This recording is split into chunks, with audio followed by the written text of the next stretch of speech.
सारा पंजाब एक तरफ लेकिन लाहौर को एक तरफ रखा गया है। महकमा एक्साइज़ की जानब से पंजाब भर में रवा माली साल में हुकूमत की जानब से 73 अरब का टारगेट दिया गया है, जिसमें 48% से ज़ायद लाहौर रीजन को ये टारगेट दिया गया है कि यहाँ से कलेक्शन होगी, जिसमें property tax, motor tax, excise duty, professional tax, luxury tax, road abutting tax. इसकी मद में लाहौरियों से 36 अरब से ज़ायद के टैक्सेस वसूल किए जाएंगे, जबकि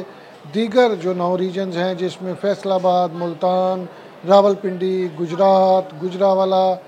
डेरा गाजी खान, बहावलपुर, इनसे जो है वो 37 अरब की वसूलियाँ की जाएंगी। डीजी एक्साइज़ की जानब से जो अहदाफ मुकर्रर किए गए हैं, लाहौर रीजन के अंदर जो मोटर ब्रांच है यानी रीजन सी जिसका नाम रखा गया है, उसके ज़िम्मे 18.5 अरब के जो टैक्सेस वसूली का हदफ दिया गया है। इसी तरह अगर प्रॉपर्टी टैक्स के हवाले से बात की जाए तो रीजन ए, रीजन बी और रीजन डी के ज़िम्मे 17.5 अरब के टैक्सेस जो हैं वो टारगेट दिए गए हैं कि वो शहरियों से वसूल किए जाएं। इसी हवाले से अगर दीगर रीजन्स की बात की जाए तो उसमें सबसे ज़्यादा जो हदफ दिया गया है वो फैसलाबाद को दिया गया है। 7 अरब 32 करोड़ की वसूलियाँ जो हैं वो फैसलाबादियों से की जाएंगी और इसके साथ साथ रावलपिंडी में 8 अरब 71 करोड़ की रिकवरी की जाएगी। गुजरावाला से 5 अरब 46 करोड़ की रिकवरी की जाएगी। इसी तरह बहावलपुर से 2 अरब 55 करोड़ की रिकवरी दी जाएगी। लेकिन अहम बात यह है कि सबसे बड़ा जो हदफ दिया गया है वो लाहौरियों को दिया गया है। इसमें वसूलियाँ जो हैं, पहले जो रियायती पीरियड होता था मोटर ब्रांचेस का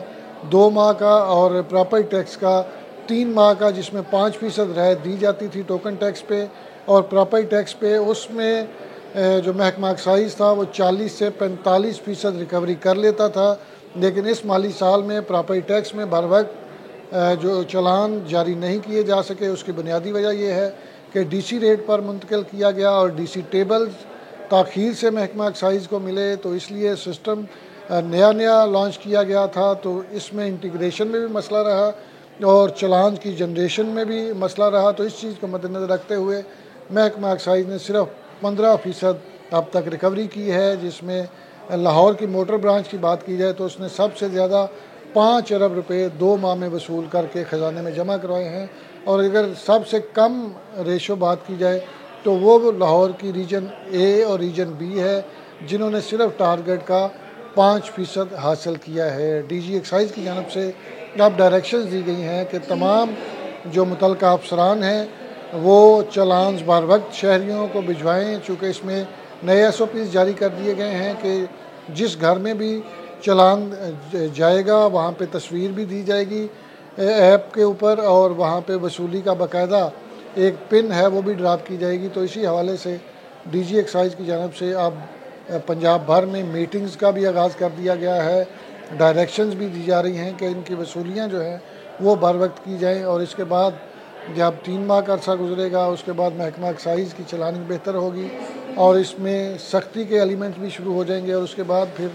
आपकी गाड़ियां बंद करना, टोकन टैक्स ना दहिंदा नॉन रजिस्टर्ड गाड़ियों को बंद करना शुरू कर दिया जाता है। और इसी तरह जो प्रॉपर्टी टैक्स के डिफ़ॉल्टर्स होते हैं उनके घरों के नोटिस जाना शुरू हो जाते हैं, जबकि कमर्शियल प्रॉपर्टीज़ को सील किया जाना शुरू कर दिया जाता है। तो इस चीज़ को मद्देनज़र रखते हुए आप भी अपनी ज़िम्मेदारी समझें और अपने टैक्सेस अदा करें, वरना एक्साइज़ की टीमें जो हैं वो कुछ अर्सा के बाद आपको फील्ड में इंतहाई मुतहरक नज़र आएंगी।